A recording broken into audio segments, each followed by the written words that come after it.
तो माया का अस्तित्व है, न माया का अस्तित्व नहीं है, न ही वह, ये दोनों ही है। न वह ब्रह्म से भिन्न है, न वह ब्रह्म से अभिन्न है, न ही वह, ये दोनों ही है। न वह अंश से निर्मित है, न निरंश से।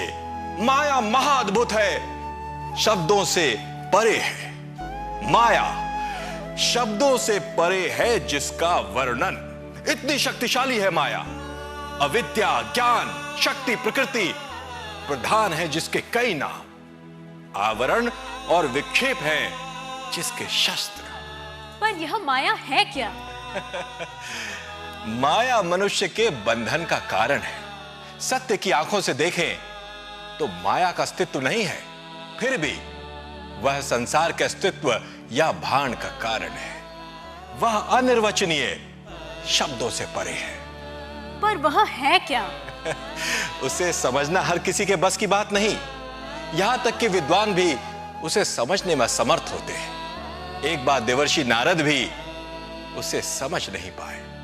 सत्य वह है जिसका तीनों ही काल में अस्तित्व होता है। असत्य वह है जिसका अस्तित्व किसी भी काल में नहीं होता। पर संसार तो है और वह हमेशा बदलता भी रहता है। और संसार माया है, मिथ्या है, पर इसका अस्तित्व तो है। इसका अर्थ यह हुआ कि संसार सत्य भी है, असत्य भी। लेकिन यह संसार सत्य नहीं हो सकता, क्योंकि जो परिवर्तनशील है वह सत्य नहीं हो सकता। पर वह असत्य भी नहीं है, क्योंकि वह दिखाई देता है।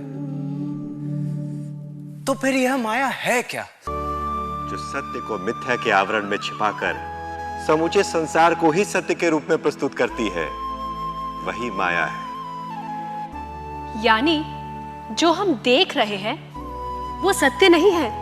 बिल्कुल, वह भ्रम है। जैसे रात के अंधेरे में हमें रस्सी भी साफ दिखाई देती है। वेदांत में इसे अनिर्वचनीय अज्ञान कहते हैं। पर जैसे ही सूरज निकलता है, हमें रस्सी की सच्चाई दिख जाती है और कल्पनाओं में दिख रहा सांप गायब हो जाता है।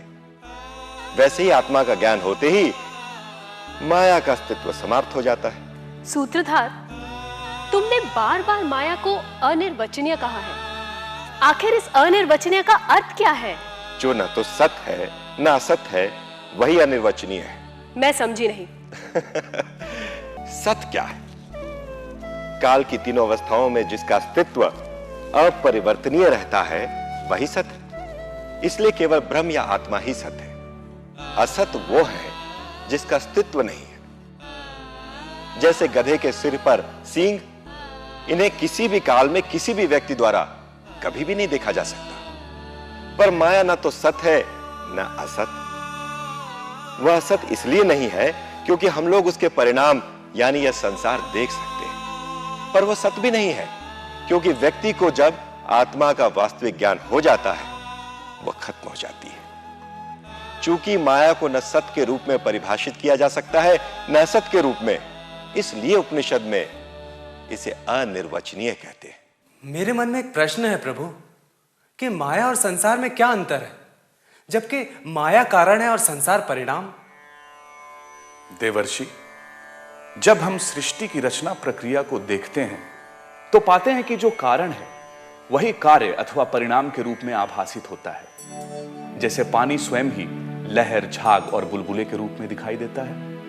पानी कारण है और बुलबुला उसका कार्य है। चूंकि कार्य कारण का ही दूसरा रूप है, इसलिए माया या ज्ञान के कार्य स्वरूप बने संसार को भी हम माया कहते हैं। प्रभु, मैं माया के प्रभाव में अपना वास्तविक रूप कैसे भूल गया? माया व्यक्ति की वास्तविक सच्चाइयां छिपा देती है और इस अज्ञान से उपजी अविद्या के कारण व्यक्ति कल्पनाओं में दिख रही वस्तुओं को भी सत्य मानने लगता है और वो उन वस्तुओं के पीछे ये मानकर भागने लगता है कि वे सत्य हैं, जबकि वे होती असत्य हैं। माया की जिस शक्ति के कारण सत्य पर पर्दा पड़ जाता है, उसे हम माया की आवरण शक्ति कहते हैं, और जिस शक्ति के कारण असत्य सत्य का आभास देता है, उसे हम माया की विक्षेप शक्ति कहते हैं। ये सारा संसारी माया का विक्षेप है।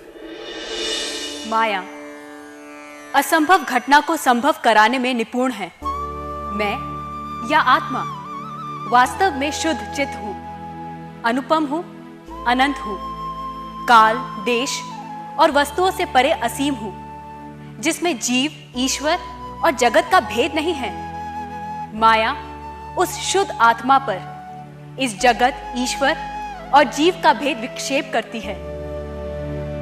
तो सूत्रधार, आखिर इस माया से मुक्त कैसे हुआ जा सकता है? सत्य का ज्ञान ही मुक्ति का मार्ग है।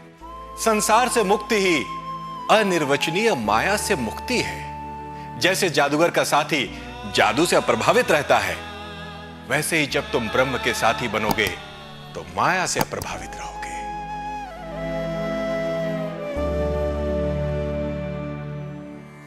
यह ईश्वर की माया जो गुणमयी है, इसको पार करना बहुत कठिन है। जो ईश्वर की शरण लेते हैं वही माया को पार कर सकते हैं।